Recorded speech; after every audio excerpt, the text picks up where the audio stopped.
Сәлеметсіздер ме 5 сынып оқушылары, каналыма қош келдіңіздер. Каналға тіркелуді ұмытпаңыздар. Бүгінгі видеода Қазақстан дүниежүзі тарих пәні бойынша 3-ші тоқсандағы 7-ші сабақта түсіндіретін боламын. Сабағымыздың тақырыбы Александр Македонский неге скифтерді бағындыра алмады. Сабақтың мақсаты ежелгі заман тарихындағы мемлекетаралық қатынастарды түсіндіру және де империя үшін ұғымын білу және пайдалану. Басқыншылық соғыстар мен империялардың пайда болуы мемлекеттердің шекараларын қалай өзгерткендігін талдау. Александр Македонскийдің отбасы. Жалпы әкесі 2-ші Филипп Македония патшасы, яғни біздің заманымыздан бұрынғы 359-336 жылдары билік еткен. Күшті әскер құрып фланга жүйесін жетілдірді. Грек полистері өзіне бағындырып, біздің заманымыздан бұрынғы 336 жылы қастандықпен өлтірілген. Филипп екі Грекияны біріктіріп, Парсыға жорық жасауды жоспарлаған, бірақ оны жүзеге асыру Александраға бұйырды, яғни баласы Александрия. Анасы Олимпиада Ипирская, Ипир патшасының қызы. Діни сенімдегі берік, ықпалды әйел болған. Ұлының ерекше тұлға болып қалыптасуына әсер еткен. Александр Македонскийдің отбасы жоспарлаған, бірақ оны жүзеге асыру Александрға бұйырды.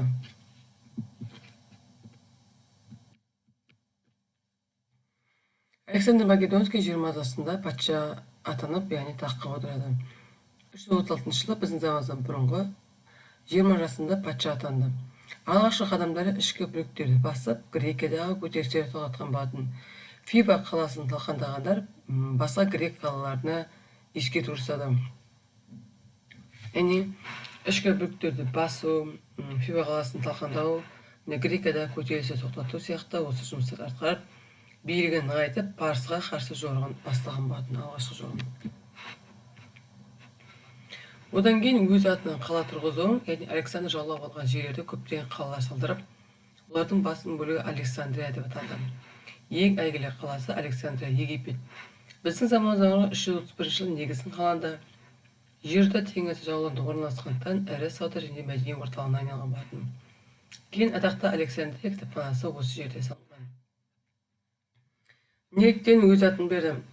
Жаулап алынған жерлерді билігін нығайту үшін, әскери гарнизонын орналастыру үшін, грек мәдениетін тарту үшін, өз есімін тарихта қалдыру үшін, яғни қала тұрғызды.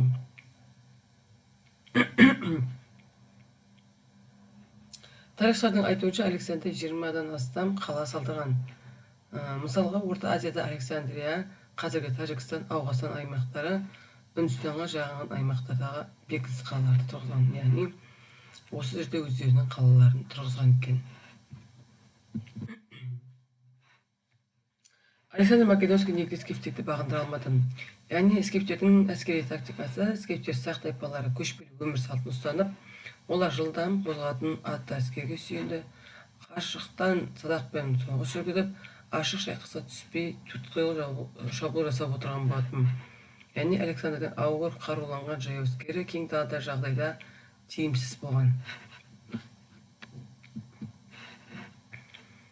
Географиялық жағдайы. Скифтер мекендеген ұлы дала аймақ, қазіргі Қазақстан мен Орта Азия қалалары. Шексіз кең, жазық, қалалар мен бекіністер аз, табиғи қорғаныс шептер болмағанымен көшпелі өмір салты ұлғайтты. Саяси құрылым ерекшелігінде скифтер орталықтан біртұтас мемлекет болмаған, бір орталықты жаулап алу бүкіл халықты бағындыру үшін мүмкін болмады. Әскери мақсаты өзгерген. Александр үшін басты мақсат Парсы державасының толық хандығын жою, яғни жорық жасау болды. Скифтер мекендеген ұлы дала аймағы қазіргі Қазақстан және Орта Азия далалары саналады. Империя ұғымы мемлекет аралық қатынастар. Империя дегеніміз, империя бірнеше халықпен аумақты күшпен біріктірген орталық билік бағынатын ірі мемлекет. Мысалға айтсақ, Ахимен әулеті, Рим империясы, Македония империясы, яғни осы әулеттерді, яғни империяларды бағындыру арқылы үлкен Македония империясын құрады.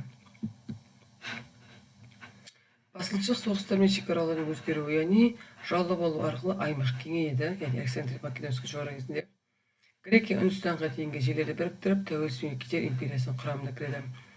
Мәдени араласу күшеюіне, сауда жолдарын біріктіріп, мәдениеттердің таралуына ықпал етіп, тіл мен дін таралды. Шекаралардың тұрақсыздығы, яғни жаңа мемлекеттер пайда болып, шекаралар қайта бөлініп, көтерілістер мен тәуелсіздік қозғалыстар басталған болатын. Сабақты қорытындылайтын болсақ, Александр Македонский скифтерді бағындыра алмауы көшпелі әскери тактиканың тиімділігін көрсетті. Ежелгі заманда империялар басқыншылық соғыстар арқылы пайда болып, бұл мемлекеттің шекарасын түбегейлі өзгертті. Бірақ кең ауқымды аумақты ұстап тұру қиын болғандықтан империялар ұзақ уақыт тұрақты бола бермеді. Осымен қосылып бүгінгі 7-ші сабағымыз аяқталды. Каналға міндетті түрде келуді ұмытпаңыздар. Келесі видеода 8-ші сабағын салатын боламын. Сау болыңыздар.